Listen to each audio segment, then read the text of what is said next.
que explica básicamente que es de esos hombres que a partir del esfuerzo y las muchas ganas de hacer las cosas logran hacer que las cosas funcionen bien, ¿no? Bueno, eso es el milagro coreano. Pero empieza desde chiquito. De hecho, en la historia de Corea del Sur, que Corea del Sur es un país muy joven. Un podcast de esa cosa. El milagro coreano, el milagro de cine coreano, es uno de los movimientos, si no el movimiento cinematográfico más importante de lo que va del siglo XXI. Pero el milagro de cine coreano de milagro no tiene nada. En realidad es un reflejo, ¿no? Una versión cinematográfica de lo que es básicamente el milagro económico coreano. Y la pregunta es, ¿qué es el milagro económico coreano? Bueno, el milagro económico coreano es un proceso económico e histórico muy grande, muy importante de la historia de Corea, que comienza después de la guerra que divide la península de Corea del Norte y Corea del Sur, cada uno en el contexto de la Guerra Fría, ¿no? Que sería la guerra se desarrolló en los 50 y dividió el país en dos. Corea del Norte quedó apadrinado por la Unión Soviética y Corea del Sur quedó apadrinada por Estados Unidos. Y el problema de Corea del Sur fue el siguiente, razón por la que fue un país, se ha dicho de paso, tan pobre. Fue uno de los países más pobres de la segunda mitad del siglo XX, en sus comienzos. La razón es que Corea del Norte tenía toda la parte industrial, entonces Corea del Sur era un país que no estaba industrializado. ¿Cómo era económicamente Corea del Sur? Ellos se sostenían básicamente a partir de la exportación de materia prima e importaban material manufacturado. Y eso fue lo que creó una rentabilidad que en realidad era negativa, ¿no? Era un país que iba perdiendo. Sin embargo, ellos tenían una inversión muy importante que era en educación, que eso 20 años más adelante iba a ser recién útil. Esa época, que sería los 60 y los 70 y los 80 después, es toda una época de Corea en la que estaba bajo una dictadura militar, como ayudada, orquestada por Estados Unidos, como las dictaduras en Latinoamérica y demás. Lo que tenía la dictadura particularmente de Corea del Sur fue que ayudó mucho a la industria del cine, curiosamente. El cine de Corea del Sur de fines de los 50, principios de los 60 y un poco más, era lo que se conocía como la edad de oro del cine. ¿Por qué era la edad de oro? Porque había, primero, un marco legal y un marco económico o industrial cinematográfico que lo permitía. ¿Qué fue lo primero? Tenían una cuota de pantalla, una ley de cine, de protección del cine, que hacía que el 40% de todas las películas que se proyectaran en salas fueran coreanas, lo cual es muchísimo. Imagínate 146 días de cine coreano con solo películas coreanas. O sea, es un montón. Imagínate una sala de 4 pantallas, una sala que tenga 8 pantallas, la mitad o 3 de ellas tienen que ser películas coreanas. Es un montón. Esto de que ayudó al cine, a la producción, ¿no había una censura por parte de la dictadura como para hacer un paralelo con Latinoamérica? Por supuesto que había una cuestión de censura, que de hecho no solo censuraba el cine coreano, sino que también censuraba al cine de otras partes del mundo.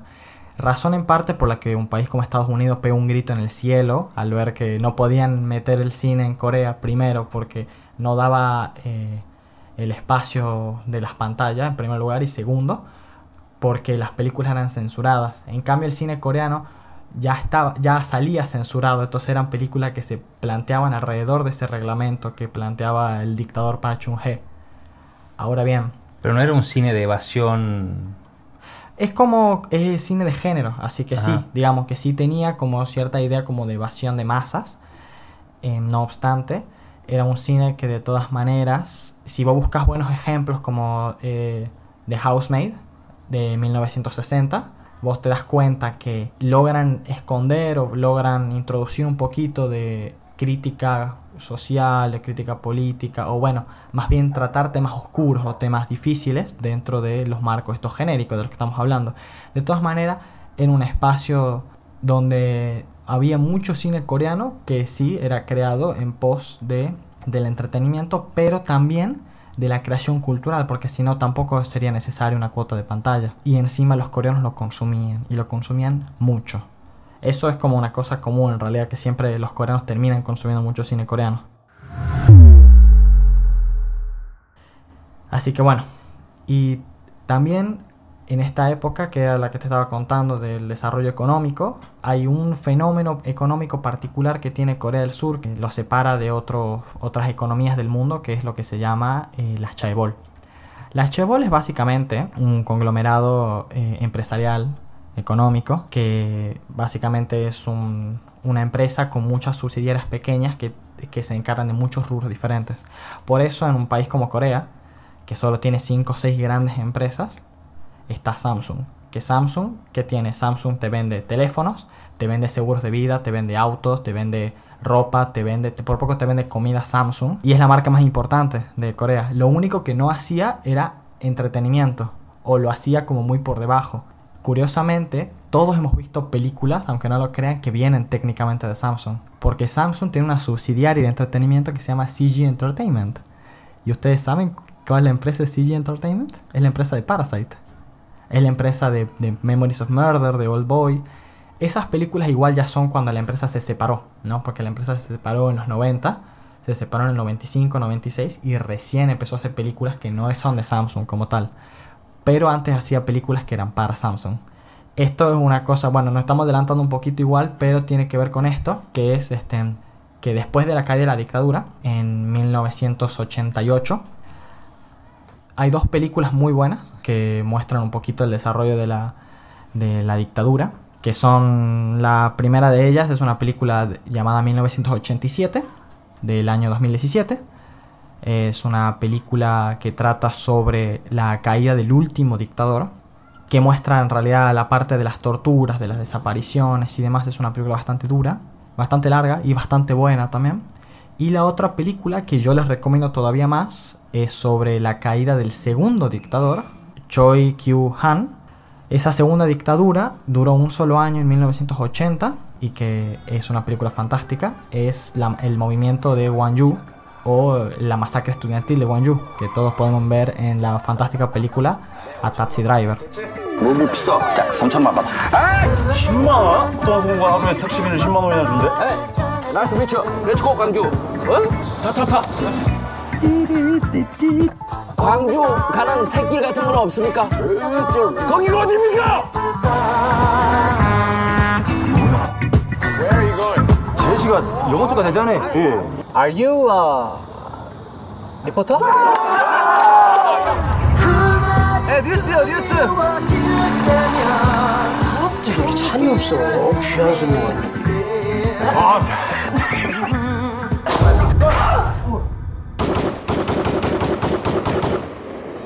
Bueno, la tercera dictadura, que está del dictador Chun Do-hwan, esta comenzó en 1981 y se extendió hasta 1988, ¿sí?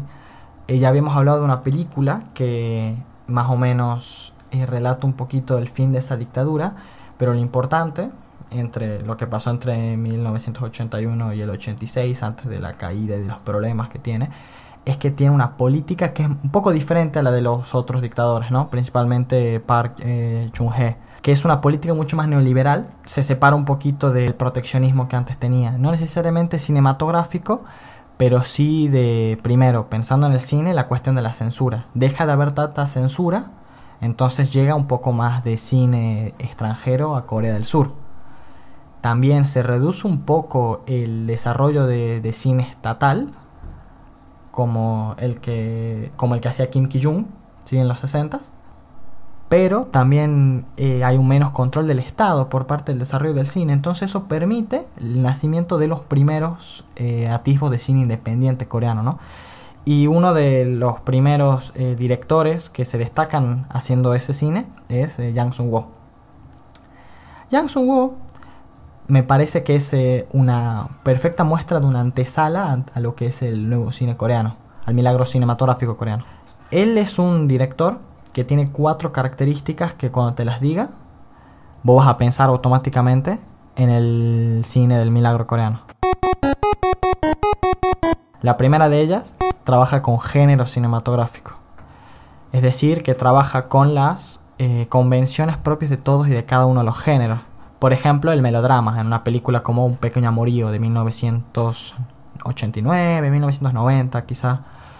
O también la película que estrenó en 1992 que se llama The Racetrack Railroad o algo por el estilo. También trabaja, por ejemplo, con la ciencia ficción en la resurrección de la chica de los fósforos del 2002. Y por supuesto, con la comedia, en la comedia de negocios específicamente, en La Era del Éxito de 1988. Su segunda característica, que también te va a recordar a Park y a Bong, y capaz también a Kim Ji-woon, es que trabaja con que hay un hilo de comedia negra que va como metiéndose entre todos y cada uno de los géneros, ¿sí? Otra tercera característica, que mucho del equipo técnico que conocemos y actoral también, ¿no? de los distintos directores aparecieron primeros en la carrera de Jang Sung-woo. Por ejemplo, uno de los primeros papeles de Song Kang-ho, que es el protagonista de Parasite y de Memorias de un asesino, es en una película de Jang Sung-woo que se llama Una mala película inacabable e interminable, de 1997. Y también, por ejemplo, los DF o los músicos de Lee Chang-dong, de Hong Sang-soo, de Park Chan-wook, todos vienen primero, o los montajistas también vienen primero de este gran director. Y la cuarta característica es la crítica social. Cómo utiliza el género y utiliza las convenciones y la comedia negra para satirizar el tiempo presente, su tiempo presente, ¿no? La política, la sociedad, hace una sátira de todas esas cosas. Y eso lo hace un director que lo acerca mucho a otros directores que capaz te suenan como Bong, ¿no? Ahora bien, yo quería hacer una muestra un poquito del tipo de humor que tiene él, y de la sagacidad y la crudeza de sus mensajes políticos. En la película La Era del Éxito, la primera escena abre con el personaje principal mirando a un cuadro que tiene en la pared, que tiene un billete de 10.000 wones y le hace un saludo nazi. Y la segunda prueba es un fantástico diálogo que lo tengo que citar perfectamente, que se lo dedica a otro personaje, que dice: entre figuras históricas que admiro está Hitler. Falló como un político, pero su idea es un buen modelo para el crecimiento de una compañía y para el éxito individual. Tremendo. No tengo nada más que decir. Bueno, posteriormente, ahí sucede como un cambio muy importante en ese proceso de años. Suceden unos cambios muy importantes antes y después de lo que es la película La Era del Éxito, que cambia la historia, de momento la historia del cine coreano, ¿no? ¿Este director tuvo éxito con la crítica, como después lo tendrían Park o Bong? Sí, de hecho sí tuvo bastante éxito críticamente. Me parece que más como la segunda etapa de su obra, porque lo que permitió primero que tome el poder Chung Do-hwan fue que el cine coreano empezó a salir del cine de Corea, justamente. Empezó a expandirse en otras partes del mundo, eso primero. Y cuando el país llegó a la democracia en 1988-89, los pocos directores que quedaron después de eso pudieron salir del país y trabajar y exhibirse todavía más. Hay un director por ahí que se llama Im Kwon-taek, que se volvió muy famoso y fue un director muy importante, que de hecho estuvo en todas las fases, ¿no? Estuvo en la Era Dorada, estuvo en la crisis, que sería esta época de problemas de dictadura, y también estuvo en la etapa del nuevo cine coreano. De hecho murió hace unos años nomás. Es un director, tiene una de las filmografías más largas de la historia del cine, también se ha dicho de paso. Tiene como unos 90 largometrajes, una cosa así, 80 largometrajes. Y Choi Min-sik, el actor que hace de Odaesu en Old Boy, actúa en una de sus películas, en una de las últimas, que creo que es la más conocida, que se llama Painted Fire o algo por el estilo, que trata de un artista. Me han dicho que la película es bastante buena, lastimosamente no la vi, no vi nada de este director, pero lo conozco por eso. Lo que él ve, básicamente, este director Im Kwon-taek, que es también lo que termina viendo Jang Sung-woo, son estos cambios a las leyes del cine. ¿Qué es lo que sucede? Cuando llega la democracia, el proteccionismo del cine desaparece y el Estado deja de intervenir en el cine. Entonces, ¿qué pasa? No hay más censura y no hay leyes que protejan el cine. Entonces, ahora todas las salas exhibidoras podían pasar el cine que ellos quisieran. Y entonces, ¿qué pasó? Hubo una explosión de cine extranjero. Dejó de verse cine coreano en Corea del Sur. Eso fue durante unos cuantos años, más o menos hasta 3 o 4 años estuvieron así, digamos, hasta que tomó... Estamos hablando de que llega el blockbuster a Corea, digamos. Claro, exactamente, llega el blockbuster. Y pensando en la época, ¿qué cine podría ser? Pensalo, fines de los 80, principios de los 90, ¿qué imaginas? Jurassic Fines Park. de los 80, claro. Jurassic Park, principios de los por 90, fines de los 80. Quizás podrían estar trayendo Star Wars, por Star ejemplo. Wars. Pueden estar trayendo Star Wars. Alien. Alien, sí. Quizás unas películas más adelante. Tiburón. Es que Tiburón es como muy anterior, pero pensá en las pelis de Ridley Scott de los 80, ¿no? Después de Blade Runner. Thelma y Louise, por ejemplo, que es del 91, si no me equivoco. Así que bueno, sucede una explosión de blockbuster, sí, básicamente. Pero, en 1992, a los cuantos años, vuelve a tomar el poder, pero ahora de forma democrática, la derecha, y es una derecha nacionalista. ¿Y qué hace? Crea una nueva ley del cine. ¿Qué es esta ley del cine? Es básicamente la misma ley que existía antes. Es un 40% de pantalla única y exclusivamente para cine coreano. Ahí ya no existían el estado interventor que creaba el cine, ¿no? Pero lo que sí había era un libre mercado. ¿Y ahí qué pasó? Las chaebol, las que ya habíamos hablado antes, estos conglomerados económicos, empresariales, le dijeron al Estado, al país, al presidente le dijeron: che, te pusiste una ley para cine coreano, pero no hay cine coreano. ¿Y qué decidió hacer el presidente? El presidente le dijo: y háganlo, hagan cine coreano. Ahí el Estado puso un poco de plata, intervino un poquito en el desarrollo de ciertas empresas, y estas chaebol, estos conglomerados, empezaron a tener subsidiarias de entretenimiento. Y ahí, por ejemplo, es cuando nace, no nace CG Entertainment, pero que es la empresa de Parasite, pero empieza a hacer cine más industrial. Y ahí nacen unas cuantas películas muy importantes o muy interesantes que van más o menos de la mano con este nacimiento, que son Historia de un matrimonio, de 1992, que es la primera película de Samsung. Después Shiri, que Shiri es de 1999, que es el segundo épico encuentro entre los dos mejores actores del cine coreano, que son Song Kang-ho y Choi Min-sik. O sea, Memorias de un asesino y Old Boy se han encontrado en el cine, en una sola película, como héroe y como villano. Ahora que me pongo a pensarlo, es como un hit, que es básicamente esa película de Robert De Niro como villano y Al Pacino como policía. ¿Sabes cuál es? Sí sé cuál es, pero no me acuerdo. De una, esa peli es como eso, ese encuentro básicamente. Y también ahí nació otra película que se llama Green Fish, que es o Pez Verde, que es la primera película de Lee Chang-dong, un director que, bueno, no tiene la popularidad que otros, pero es otro director muy importante del milagro coreano.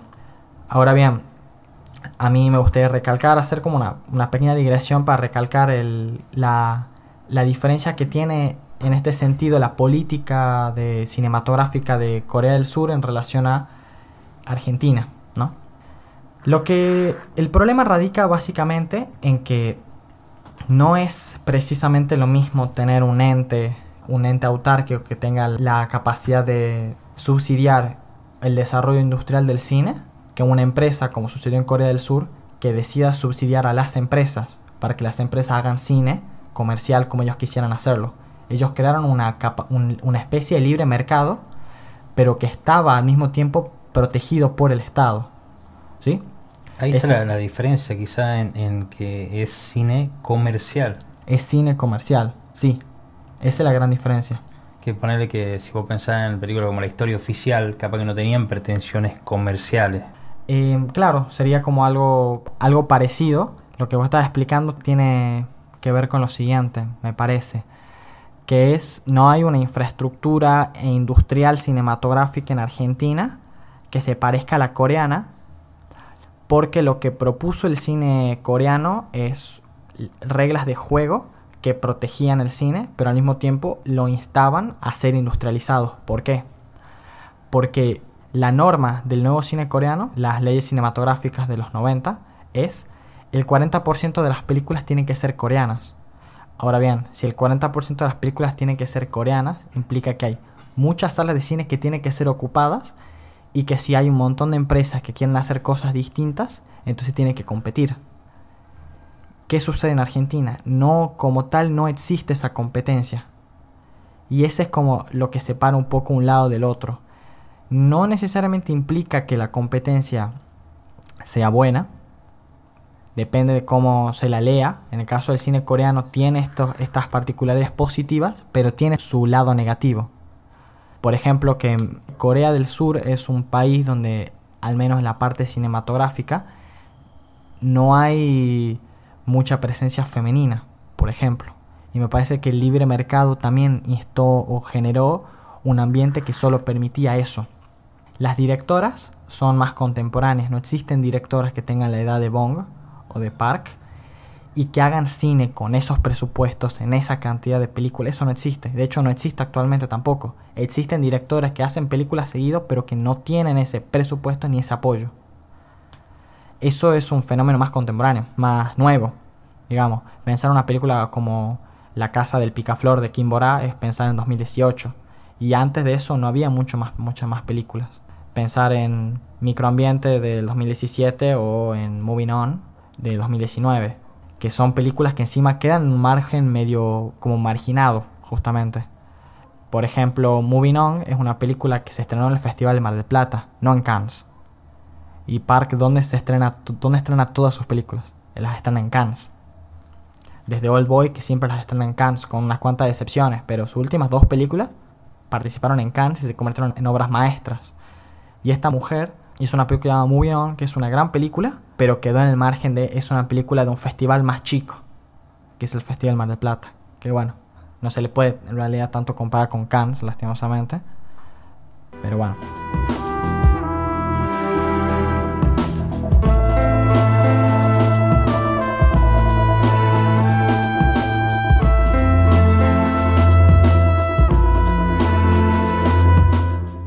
Un podcast de esa cosa.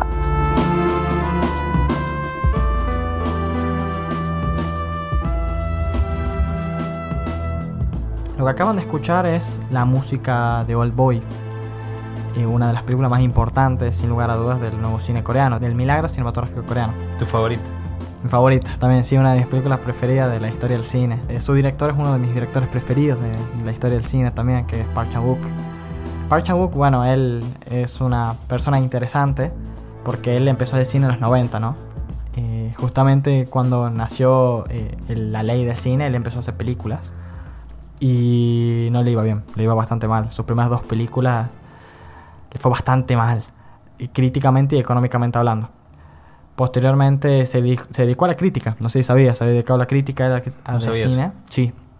No sé si en la misma revista que Bong se dedicó en una revista. Hay un documental, de hecho en Netflix, que está muy bueno.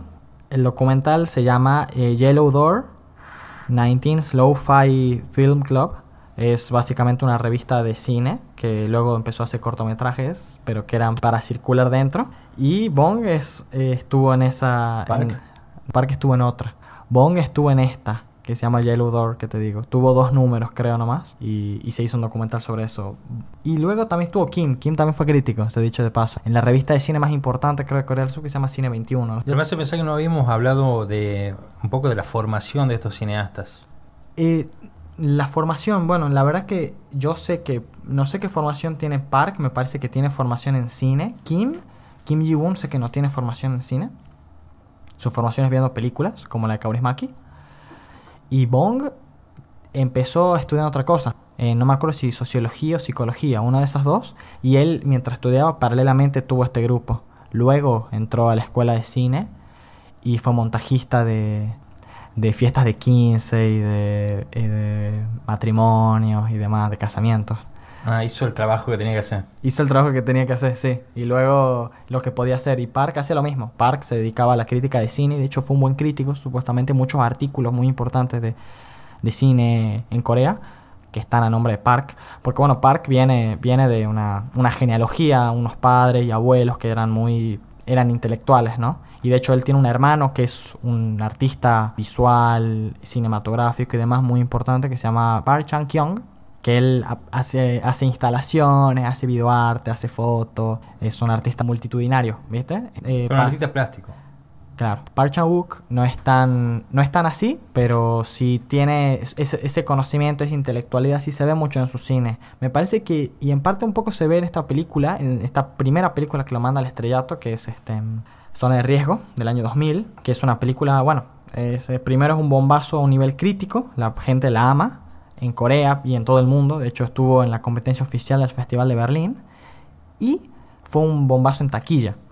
Se convirtió en una de las películas más taquilleras de la historia de Corea, más que Shiri, incluso de 1999, de la que hablamos hace un rato.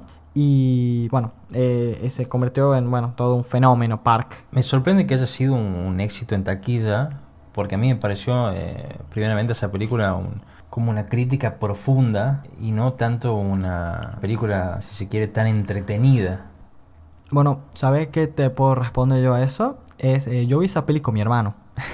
A mi hermano le encantó la película. Y mi hermano no es de esa gente que se banca mucho otro tipo, un cine mucho más lento, y le encantó Zona de Riesgo. Y le encantó el cine de Park en ese sentido, pero principalmente de la trilogía de la venganza, de la que vamos a hablar ahora. La policial Zona de Riesgo, ¿no? Zona de Riesgo es una comedia negra con elementos de thriller, de policial, de algunos elementos de bélicos y demás, porque bueno, Zona de Riesgo es una película sobre la relación de Corea del Norte y Corea del Sur en un pequeño trecho que se llama Zona de Riesgo justamente, y trata de un norcoreano y un surcoreano que se hacen amigos y demás, pero que luego se tienen que traicionar por una cuestión de que son dos países que están en guerra, porque se ha dicho de paso, esto es una cosa muy importante: Corea del Norte y Corea del Sur siguen en guerra, solo que es una guerra con un cese de fuego hace más de 60 años, técnicamente siguen en guerra. Solo que ahora la guerra es de otro tipo, se podría decir, quizá una guerra como más económica, una guerra más política, que un poco justamente se ve reflejado en estas dos películas, en Shiri del 99 y Zona de Riesgo del 2000. Y Park me parece que se mete ahí, pero él es mucho más sagaz, porque él no se mete tanto en la parte social o política, sino en cómo esos elementos sociales y políticos se meten en las vidas comunes. Claro, ¿no? cómo afectan al individuo. Claro, cómo afectan las amistades de los individuos, el compañerismo, que me parece que un poco también algo por el estilo se puede ver un poquito en la trilogía de la venganza. ¿Cuál es la que más te gusta de las tres? Old Boy, definitivamente. No, pero cuando hay una... Como que la pelea está entre cuál te gustó más de las otras dos. Sí. Si simpatía por la señora Venganza o simpatía por la señora Venganza. Y el señor Venganza me parece una película genial, pero cuando la olvidan un poco a la primera o me dicen que no es tan buena, ahí me peleo, porque a mí me parece fantástico. O sea, en realidad las tres me encantan. Las tres a mí también me parecen una auténtica locura. Particularmente yo prefiero entre las dos, porque obviamente Old Boy es yo he dicho, es una de mis pelis preferidas de toda la historia. Después, simpatía por el señor Venganza, la siento como más cercana a Old Boy que la otra, y a mí me gusta mucho esa idea que trata Park de qué hacer con una vida que pierde sentido cuando todo lo que le da sentido a tu vida es la venganza. Y eso es lo que tanto me gusta de Old Boy y tanto me gusta de El señor Venganza, que tanto no lo veo en Lady Vengeance, en La señora Venganza. Lo que tiene La señora Venganza es otra vuelta de tuerca, ¿no? Que es la posibilidad de la redención quizá, o la posibilidad de que todos podamos vengarnos. No es que me disguste, pero me tiro más por las otras dos. Bueno, de hecho, cuando llega a Cannes Old Boy, la crítica se preguntó quién es este tipo que puede hacer poesía con la venganza. Es un genio, básicamente. Curiosamente, o sea, Park tiene muchas características que lo convierten en un autor. Trabaja mucho con el género cinematográfico, ¿viste? Por ejemplo, trabajó con muchos policiales, ¿no? La trilogía de la venganza completa y La decisión de partir. Park me llama la atención el hecho de que fuera de Corea lo consideran un autor y dentro de Corea es un director comercial. Eso es con muchas pruebas encima para decir eso, porque, por ejemplo, La decisión de partir quedó como una de las 10 pelis más taquilleras de 2022 en Corea del Sur, obvio. Eso también pasó con esta película que es Zona de Riesgo, que quedó como la más taquillera de su año, si no me equivoco. Igual es como que está bien y no está bien como decir eso, porque hay películas de él que no se pudieron proyectar con la libertad que tienen todas las otras películas. La doncella y Sed de sangre, creo que se llama, la película de vampiros. Que bueno, son dos películas que un poco quedaron rezagados en un nivel de box office, un nivel de taquilla. En Corea del Sur yo creo que sí se lo respeta mucho como un gran autor. Te iba a preguntar si puede ser él el mejor ejemplo del milagro, pero hacer esa pregunta nos lleva después a hablar de Bong Sí. y Parasite. Sí. En realidad, Park funcionó como una gran antesala de lo que, o como un segundo ejemplo de lo que es el milagro. Me parece que capaz puede ser un buen ejemplo de la parte más artística de lo que es el milagro en relación a lo que es la parte más comercial, que en ese caso sí nos podemos quedar un poco más con Bong, porque todas las películas de Bong directamente quedan en el top 10 de las películas más taquilleras de Corea del Sur, e incluso en otros países alrededor, ¿no? Como Japón o como China. ¿Le pasó lo mismo en la primera? No. Perro que ladra no muerde del año 2000, no. Pero esa hay una anécdota muy buena que tiene que ver con Park, que permite explicar esto. Perro que ladra no muerde es una película del año 2000 que básicamente trata de algo parecido a lo que es un asesino de perros. Pero es una comedia negra. Lo que pasa con esa película es una peli medio independiente. Pese a que es una película de CG, o sea, es una película de la empresa de Park, la misma que hizo la trilogía de la venganza. Una película que queda como un poco más, de un presupuesto un poco más bajo. Y me parece que eso le jugó un poco en contra porque terminó siendo como una peli un poco más independiente. Y su estreno fue en el Bafisi, no en el Festival de Mar del Plata, por ejemplo, para que pongas un nivel. Entonces, de ese lado sí es una película que no iba a funcionar tanto en la taquilla coreana. Por eso, esa peli se estrenó el mismo año que Zona de Riesgo, de Park. Y Park era la estrella del cine coreano. Dijo, oh, mira, soy el rey del cine coreano prácticamente. Park se acerca a Bong y le dice, che, Bong, está buena tu peli, le dice. ¿No pensaste en matar gente? Tremendo. Y así hizo Memoria de un asesino. Así que bueno, y me parece, siguió el consejo y Memoria de un asesino quedó en el segundo puesto como la película más taquillera de su año en Corea del Sur. No es un logro nada menor porque luego siempre estuvo. Bong nunca dejó de estar en la taquilla con la demás, en el top 10 de taquilla desde Memorias de un asesino. Pero Bong como fenómeno aparece después de Park y de Kim Ji-won. Sí. Kim Ji-won igual es como un director que hasta cierto punto queda como en el medio entre los dos, pero no llega al mismo nivel que tiene Park y tiene Bong. Kim Ji-won es un director que es mucho más, que tiene muchas cosas en común con Park, ¿no? Pero no llega a los extremos de Park. Sí, o sea, ambos trabajan con género, ambos trabajan con comedias negras, ambos trabajan con imágenes súper estilizadas. Y de hecho tienen muchas otras cosas en común, como que ambos debutaron en inglés en Estados Unidos el mismo año, en 2013. ¿Cuál es su película más popular? Si no me equivoco, sería la película Yo vi el diablo, del año 2010, que es curiosamente una peli de venganza, como Old Boy, que es la película más conocida de Park. Y está el actor ¿Es verdad? el de Old Boy. No me había dado cuenta, es verdad. Tienes razón, sí. Claro, Odaesu es el asesino. En Yo vi el diablo. Sería el diablo, digamos, básicamente. Bueno, también ahí está como esa cuestión de los actores más importantes del cine coreano, ¿no? Ahí está Choi Min-sik. ¿Cuál actor? Choi Min-sik, que es el actor que hace El protagonista. que hace de Odaesu Sí. Ah, bien. en Old Boy. Estas películas me hacen pensar en algo que es como, no sé si era una sensación. Hay como una estética de la violencia en el cine coreano. Esto es una pregunta, digamos, porque...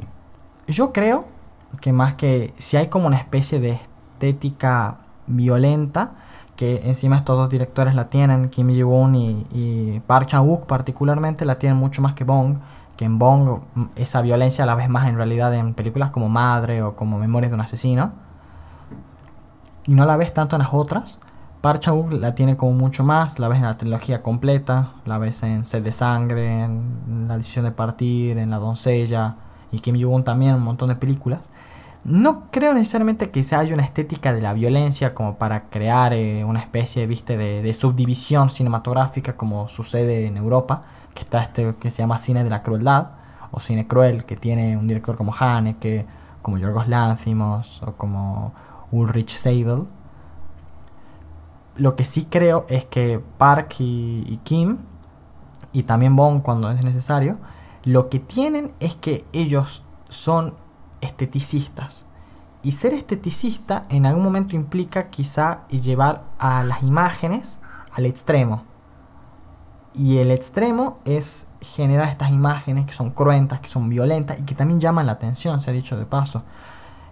creo que eso hace que sus imágenes sean muy poderosas. También por eso, una película como Relatos Salvajes en Argentina es la película más taquillera de la historia de Argentina.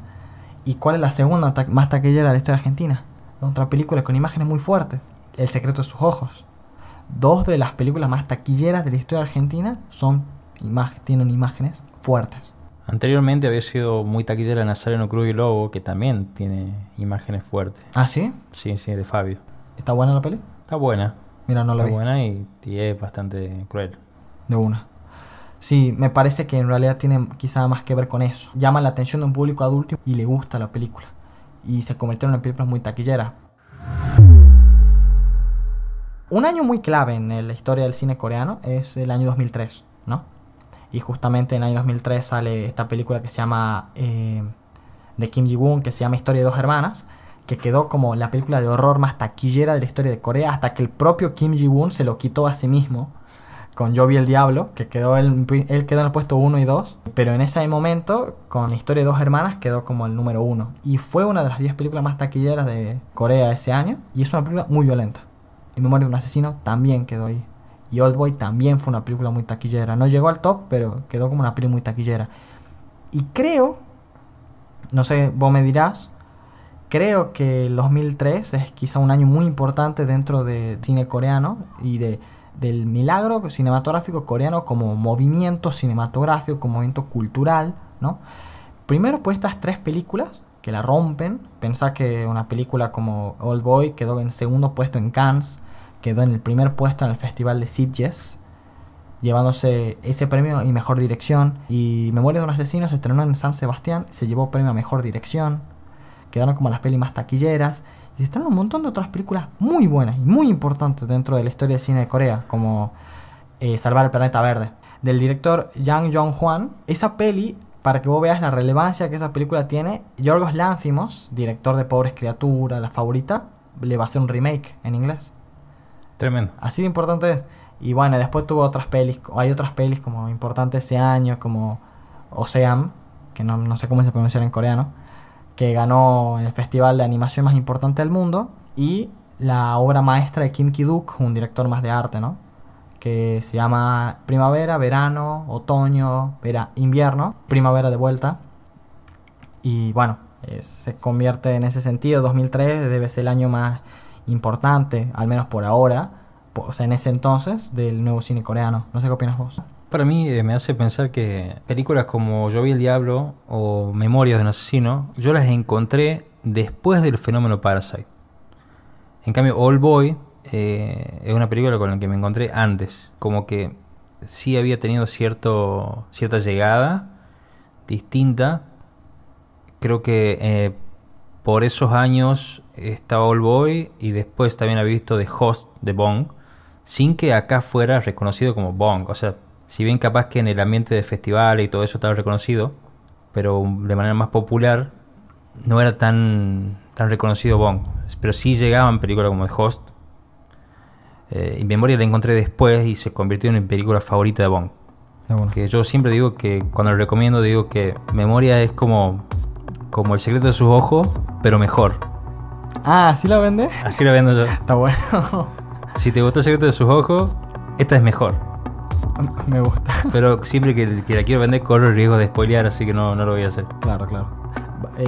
Suena como una review de Letterboxd. El Claro. secreto de su ojo, pero mejor.